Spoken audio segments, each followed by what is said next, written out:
Čau, já si dám a zase je tu Bob 7. Tam ten vlog už je druhý, mám jeden odběr, to jsem rád. A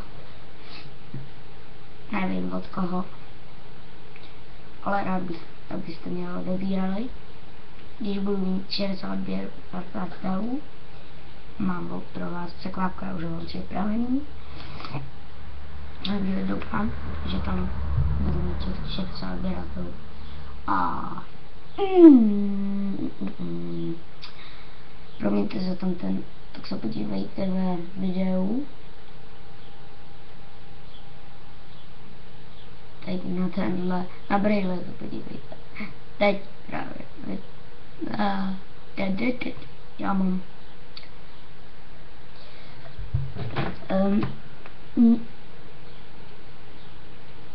Má, tak. Promiňte za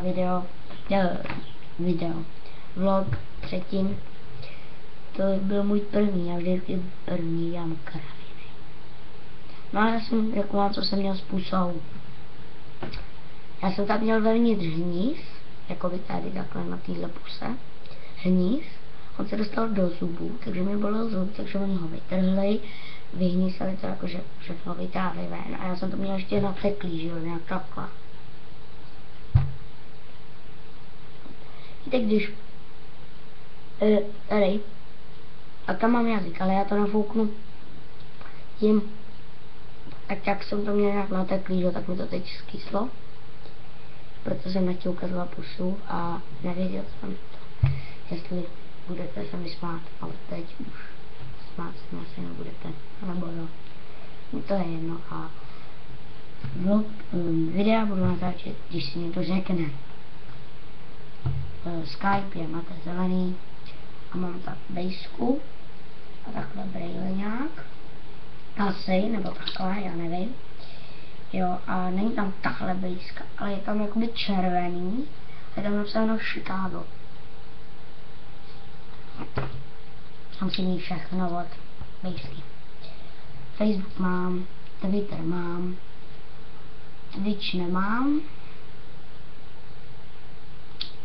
Tohle všechno a my se uvidíme asi u dalšího videa nebo vlogu. Takže napište please odběr, like nebo dislike, sice já to nebudu moc rád, ale a napište něco do komentářů, nevím co, zeptejte se na něco, co jsem třeba neřekl, já vám na to odpovím buď ve vlogu, nebo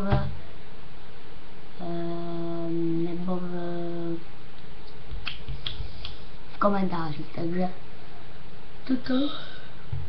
A my se uvidíme u dalšího vlogu, takže musím počkat do 3, 15, 8, 9, 10, 11, 12, takže čau. Čus.